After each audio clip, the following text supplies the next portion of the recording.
faço eu da vida sem você? Você não me ensinou a te esquecer. Você só me ensinou a te querer. Flávia Guerra, em participação especial, participação extra aqui com a gente nesta segunda-feira. Por quê? Porque estamos comemorando, Frumento, 125 anos de cinema brasileiro. A Flávia vai falar um pouquinho com a gente sobre esse assunto. A gente selecionou algumas músicas aqui de filmes nacionais prediletos. E eu confesso que essa escolha foi minha. Cantei aqui um trechinho no ouvido do Frumento, pedi para ele tocar. Ele não aguentou e falou, não, tá bom, eu toco, não tem problema. Flavinha, bem-vinda, boa tarde para você.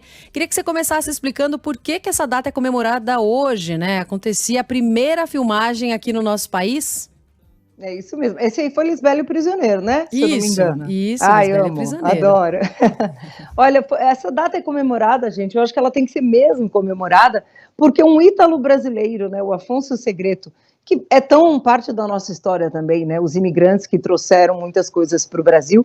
Nessa data, em 1898, ele fez as primeiras filmagens de um navio. O navio, por acaso, chamava Resi, Brasil. Estava vindo da França e ele estava trazendo equipamento de cinema, porque ele tinha feito um curso lá de cinematógrafo, né? A França, que, como a gente diz, é quem inventou o cinema, né? Thomas Edison já tinha inventado outro aparelho para captar a realidade, mas o cinema, não só como aparelho, mas como experiência coletiva da gente assistir a um filme, projetar, conversar sobre ele, foram os franceses, né? Os irmãos Lumière, que inventaram, por assim dizer, essa experiência. E os Lumière, eles filmaram o mundo inteiro e ensinaram muita gente a filmar. Então, o Segreto estava trazendo e filmou a Baía da Guanabara nesse dia. Infelizmente, a gente não tem essas imagens se perderam, é uma pena, né, Roberta?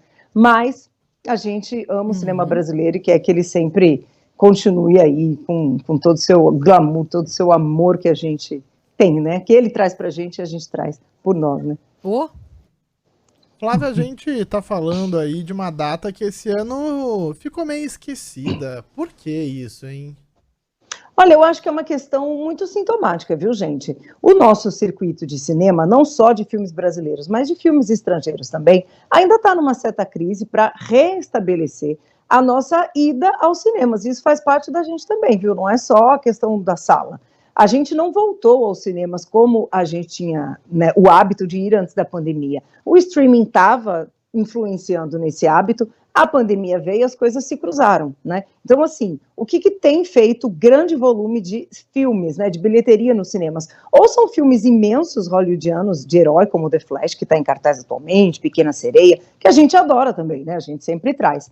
Ou os filmes estão fazendo bilheterias muito pequenas. E a gente não tem nenhum filmão brasileiro atualmente em cartaz, né? A gente tem estreias aí de filmes médios, o que a gente chama, e a gente não teve nenhuma mostra especial nos cinemas também. A gente tem uma exibição ou outra, viu, Frumento? Por exemplo, lá no Cine Humberto Mauro, de Belo Horizonte, vai passar Deus e o Diabo na Terra do Sol, numa cópia linda, restaurada em 4K, às 7 horas. Quem tiver em BH, não perca, porque, né, vale muito a pena. Em Curitiba está acontecendo o festival, né, que eu até estava lá no fim de semana, o Olhar de Cinema, uma programação linda que vai colocar curtas-metragens na plataforma do Itaú Cultural Play, né, que já colocou, dá para a gente assistir a partir de amanhã, fica até julho. Mas são, né, pontuais aí. Não teve aquele dia do cinema que, em geral, é no segundo semestre, que aí a gente tem desconto, ingressos a R$10 no Brasil inteiro, e todos os exibidores se unem. Então, eu acho que tudo passa por essa crise mesmo de exibição também, viu, gente? Sim, a gente está vendo algumas imagens, para quem está ligado na live, de Central do Brasil, do Alto da Compadecida, do filme Marighella também, aí mais recente. O ouvinte pode mandar para cá, qual que é seu filme nacional predileto, que vem assim na memória, que marcou a sua vida? Manda para cá pelo 11 999 592 100. A Flá daqui a pouquinho vai falar de alguns, mas só porque você falou desse reflexo, né? Nessa data de hoje a gente está vendo um reflexo aí de uma produção nacional que sofreu muito nos últimos anos, depois da pandemia, com o último governo também.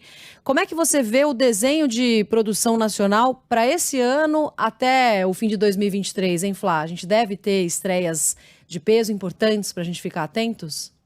A gente deve sim, Roberta, não só de lançamentos como produção. Eu acho que você falou uma palavra muito importante, né? A gente tem vários gargalos, vamos dizer assim, do cinema. A gente chama isso mesmo, né? A questão da produção. A nossa produção, claro, que entrou em crise na pandemia, mas depois ela retomou, né? Todos os filmes que foram parados, eles foram retomados lá para o fim do primeiro ano, segundo, com todas as medidas de segurança. O Brasil fez isso muito bem, mas isso encareceu as produções, então também deu uma ralentada. Agora a gente já retomou. O streaming também conseguiu absorver grande parte, né, da força de trabalho dos talentos, né? Tem muita série brasileira estreando nos streamings, tanto internacionais como nacionais, e aí a gente conseguiu retomar essa produção.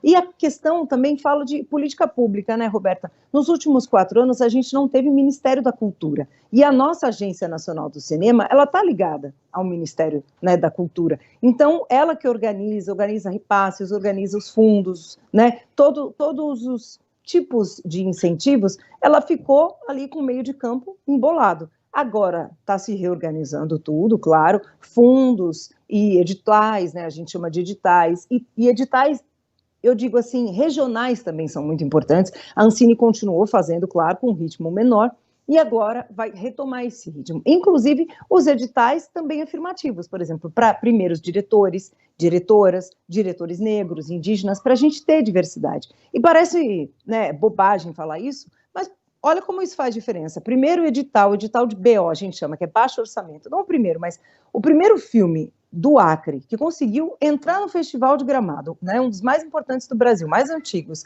o ano passado, concorrer, ganhou o festival, que é o Noites Alienígenas, e ele foi feito com uma verba reduzida de um edital de baixo orçamento, e os talentos de lá se uniram e ganharam apenas esse grande festival. Então, isso importa, porque a gente vê a nossa diversidade na tela, né? Noites Alienígenas, aliás, dá pra gente assistir na Netflix, quem não assistiu ainda corre lá pra ver, que é um filmaço, viu? Boa. Participação do ouvinte da Band News FM, Alto da Comparecida, Tropa de Elite, Ó Paió, diferentes aqui ouvintes falando dos seus filmes preferidos, Central do Brasil, é a escolha do Thiago, Minha Mãe é uma Peça e A Saudade do Paulo Gustavo, é o que diz a Tânia Nunes por aqui. Flávia, rapidamente, alguns assim que você destacaria que a gente pode encontrar no streaming pra gente celebrar essa data de hoje. Olha, todos esses clássicos dá pra gente assistir no streaming, viu? Amo todos aí que vocês falaram, adoro. Mas eu vou falar de uns novos aqui, Noites Alienígenas que eu comentei, tá aí na Netflix. Tem também um filme lindo que se chama Marte 1, nos representou no Oscar do ano passado, um filmaço do Gabriel Martins, mineiro. A nossa produção de Minas é linda, estava no Festival de Sundance, também dá para assistir. E Medusa, gente, dirigido pela Anitta Rocha da Silveira, que é uma super diretora, dá para assistir também no streaming. Por que eu destaco? Tá na Amazon.